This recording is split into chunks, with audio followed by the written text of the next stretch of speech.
Communication satellite.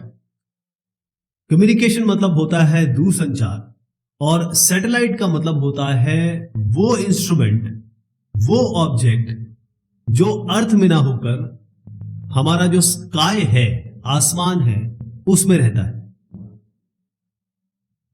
यहां पर दो चित्र मैं आपको दिखाना चाह रहा हूं कि कैसे चीजों की शुरुआत हुई। 1950 और 1960 के जो शुरुआती समय था, उसमें बहुत सारे लोगों ने कोशिश की, क्योंकि उस जमाने में इस तरीके से बलून, वेदर बलून, यानी उस समय के वेदर को जानने के लिए कि भाई आसमान में क्या होता है, किस तरीके से परिवर्तन हो रहे हैं, उसके लिए बलून भेजे जाते थे। मेटलाइज होते थे, ये उस प्लास्टिक के नहीं होते थे, मेटल के होते थे। तो बहुत सारे लोगों ने कोशिश की कि भाई कम्युनिकेशन किया जाए, दूरसंचार किया जाए, कि यहां से सिग्नल भेजे जाए और वापस लिया जाए। ऐसे बहुत सारी कोशिशें हुई, लेकिन ये सक्सेसफुल तो हुए, यानी इनको सफलता मिली, बट जो सिग्नल जमीन पे आते थे वो इतने वीक थे कि जिसका कोई भी इस्तेमाल नहीं किया जा सकता था। उसके बाद आता है यूएस नेवी का समय। यूएस नेवी एक प्रॉपर ऑपरेशनल सिस्टम, यानी कि एक ऐसा सिस्टम बनाती है जिसमें यहां पर शिप है और यहां शोर है, जमीन है। इसके बीच में उन्होंने कम्युनिकेशन स्थापित किया, दूरसंचार, और किसके थ्रू? मून के थ्रू। यानी यहां मून है और यहां पर इन्होंने इस तरीके से कम्युनिकेशन स्थापित किया। आर्टिफिशियल सैटेलाइट और जो रियल सैटेलाइट होता है, रियल सैटेलाइट कौन सा हो गया? जो आपका मून हो गया। आर्टिफिशियल सैटेलाइट कौन से हो गए? जो हम ऐसा भेजते हैं कि वो इसकी तरह काम करने लगता है, यानी वो अर्थ के या किसी भी सेलेस्टियल ऑब्जेक्ट के चक्कर लगाएगा, कंटिन्यू लगाता रहेगा, एक समय, एक पीरियड रहेगा उसका, और वो घूमता रहेगा बिल्कुल इसकी तरह। तो दोनों एक ही काम कर रहे हैं, दोनों एक ही तरह है, लेकिन इनमें अंतर सबसे बड़ा यह है कि अगर आप कम्युनिकेशन के संदर्भ में बात करें, तो जब आप मून पे कम्युनिकेशन सिग्नल भेजेंगे और वहां से टकरा के वापिस लेने की कोशिश करेंगे, तो मून तो कुछ नहीं करेगा, उसको तो बेचारे को पता भी नहीं है कि क्या हो रहा है, तो एम्प्लीफिकेशन नहीं होगा। यहां पर क्या होगा?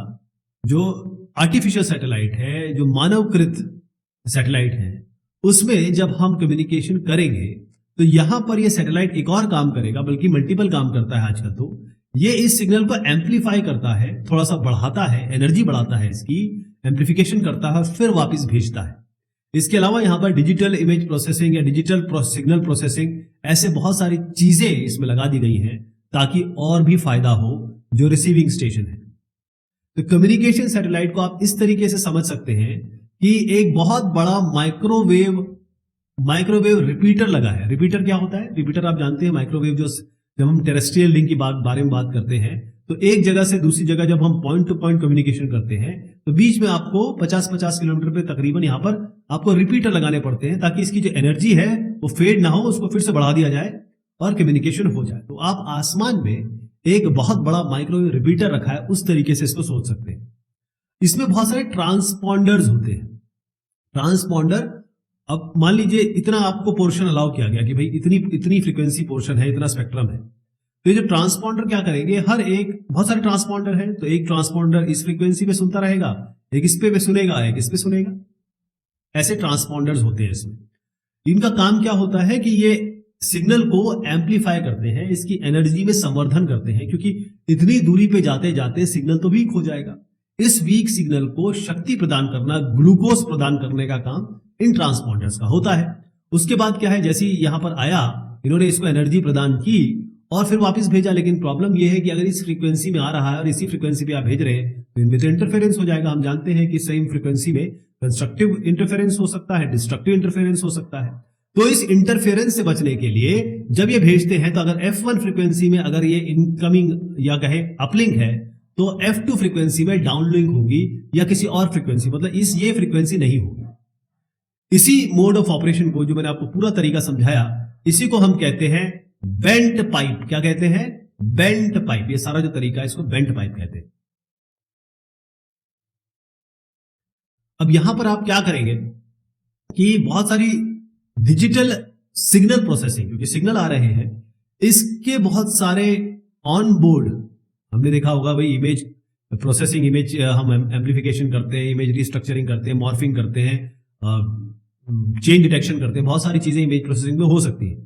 तो digital processing, digital signal processing, यहां पर जब हम ऑन बोर्ड लगा देते हैं तो जो डेटा या जो सिग्नल आ रहा है जब वापस भेजते हैं उसको क्लीन करके भेजते हैं, साफ करके भेजते हैं, नॉइस से हटा के भेजते हैं, और ऐसा उसमें थोड़ा सा क्लीनलीनेस लाके हम ऐसी इमेज प्रोसेसिंग या ऐसी सिग्नल प्रोसेसिंग कर देते हैं कि जब सिग्नल मिलता है तो वो काफी अच्छा होता है। डिजिटल इंफॉर्मेशन, इसको हम ले भी सकते हैं और ये सैटेलाइट इसको रीब्रॉडकास्ट भी कर सकता है, वापस भी भेज सकता है।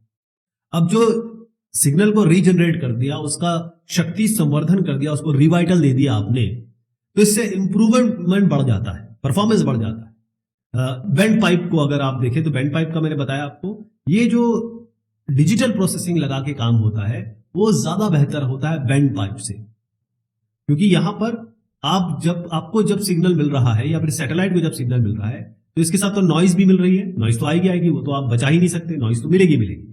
इस नॉइज को क्लीन करना और साफ सुथरे सिग्नल को भेजना बैंड पाइप से अच्छा है ना ये। अब ये जो वापस के सिग्नल भेज रहे हैं वो बहुत बड़े हो सकते हैं। अब आप एग्जांपल लीजिए, यहां पर एक सैटेलाइट है, बहुत ऊपर है, मैं भी इसके डिस्टेंसेस भी बताऊंगा आपको। वो क्या कर सकता है, वो पूरे 1/3 अर्थ को भी कवर कर सकता है, 1/3 जियो स्टेशनरी के बारे में बात कर रहा हूं मैं। तो बहुत बड़ा एरिया एक सैटेलाइट कवर कर सकता है। अगर वो एक कम्युनिकेशन सैटेलाइट है तो वो तो कितनी सारी जगह पे आपका कम्युनिकेशन स्थापित कर सकता है। लेकिन इसके अलावा अगर आप किसी स्पेसिफिक जगह पे भी बात करना चाहते हैं तो ये नैरो बीम देखिएगा, ये नैरो बीम भी बन सकती है, ये भी पॉसिबल है, ताकि आप एक छोटे एरिया में प्रॉपर कम्युनिकेशन कर सकें। केपलर लॉ, कम्युनिकेशन सैटेलाइट या किसी भी सैटेलाइट के लिए आपको केपलर लॉ जानना बहुत जरूरी है। पहला लॉ ये है कि जितने भी ऑर्बिट होंगे किसी ना किसी सेलेस्टियल ऑब्जेक्ट के अराउंड ये सैटेलाइट घूमेगा। जब ये घूमेगा तो इसकी जो ऑर्बिट होगी, कहें कि जिस लाइन पे ये घूमेगा वो होगी इलिप्टिकल, अंडाकार होगी, गोल नहीं होगी, सर्कुलर नहीं होगी, इलिप्टिकल होगी, इलिप्स की तरह हो, अंडाकार। अब मान लीजिए यहां से यहां तक सैटेलाइट आता है एक टी टाइम में, और यहां से यहां तक सैटेलाइट इसी टाइम में यहां पर आता है। तो ये जो एरिया है ना, ये वाला जो एरिया और ये जो एरिया, ये दोनों एरिया सेम होंगे। ये दूसरा लॉ था इनका, केपलर साहब का। एक और लॉ है जो टाइम पीरियड है, मतलब जितना समय ये घूमने में लगाएगा वो डिपेंड करता है या फिर डायरेक्टली प्रोपोर्शनल है आपके रेडियस, इसका जो रेडियस होगा उसके 3/2 पावर, ये टी स्क्वायर डायरेक्टली प्रोपोर्शनल है a क्यूब, या इसको r क्यूब भी कर देते हैं। इसको आप ऐसे समझ सकते हैं, मैं दोनों जगह 1/2 पावर से मल्टीप्लाई कर देता हूं, ये क्या बन जाएगा r की पावर 3/2। यही कहा गया है।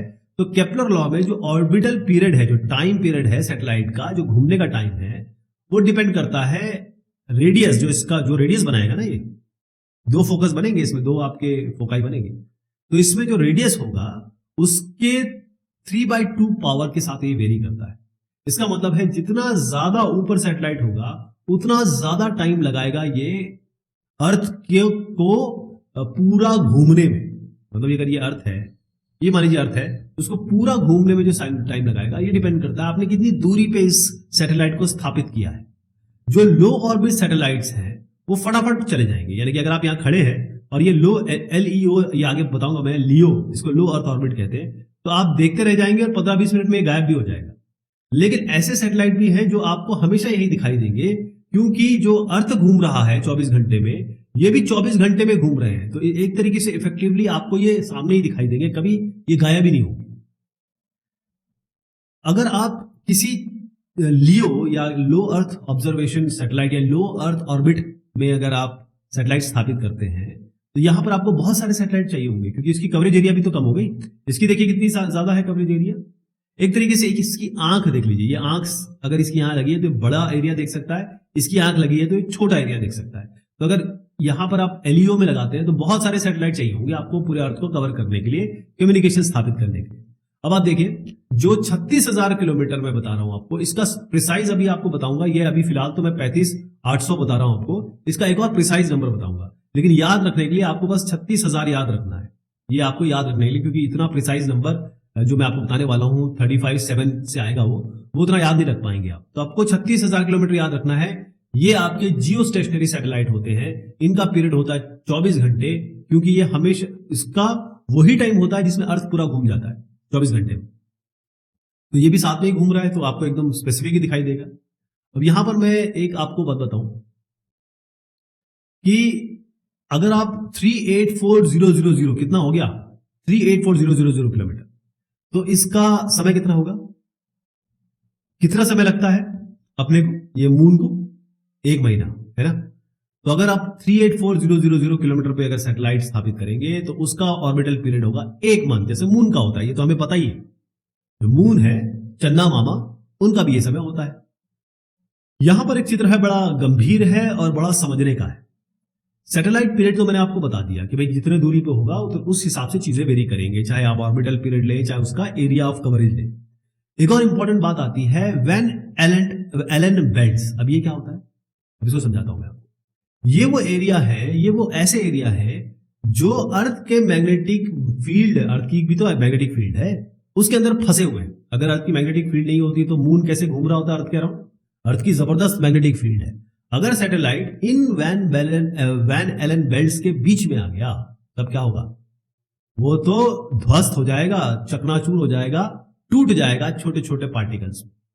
तो इसीलिए हमारे पास केवल 3 ही रीजन है। अब आप बोलेंगे ना कि भाई अब आप लियो, मियो और जियो पे डिस्कशन करोगे, तो कई समझदार लोग हैं, उनको सवाल, उनके दिमाग में सवाल आएगा कि इसके बीच में जगह कहां है, यहां क्यों नहीं डाल रहे हो, लियो के नीचे मियो के बीच में क्यों नहीं डालते हो, यहां पर भी डालो। उसका कारण यह है कि इसको स्थापित करना बड़ा मुश्किल है, क्योंकि यहां पर आप देख रहे हैं कि ये अर्थ है, ठीक है जी। अब इसकी एक, ये जो छोटे छोटे दिखा रहा हूं मैं आपको, इसको कहते हैं इनर बेल्ट। ये 1000 से लेकर 8000 माइल तक है, इसके बीच तो हम सैटेलाइट नहीं डाल पाएंगे। उसके बाद आपको मैं दिखा रहा हूं ये बाहर की जो बेल्ट है, जो लाल लाल दिख रही है ना, ये गंभीर है, लाल और पीली वाली, ये आउटर बेल्ट है। ये 12,000 से लेकर 25,000 माइल्स तक है। अब इस, या तो आप, आपके पास क्या जगह बचती है, या तो इन दोनों के बीच में रखें, और जो इन दोनों के बीच में रखेंगे तो वो लो अर्थ ऑर्बिट हो जाएंगे, है ना। एलियो, लियो, इसको हम कहेंगे लियो, लियो हो गया। अब आप आइए जरा थोड़ा और ऊपर, ये जगह, इस जगह नहीं रख सकते, यहां रख सकते हैं, यहां रख सकते हैं, इन दोनों के बीच में। तो ये हो गया आपके जीपीएस सैटेलाइट्स, या फिर आप ये कहेंगे कि ये हो गया आपके एमईओ या मीडियम अर्थ ऑर्बिट। उसके बाद आपके पास ऑप्शन क्या बचता है, यहां तो रख नहीं सकते, यहीं पे जा सकते हैं आप। तो यहां पर आएंगे आप, थोड़ा सा और दूर चले जाइए, वो आपके जियो, मतलब एक जियो सिंक्रोनस ऑर्बिट हो गई, जियो स्टेशनरी ऑर्बिट हो गई, ये इतनी दूरी पे हो गया 22,000 माइल पे।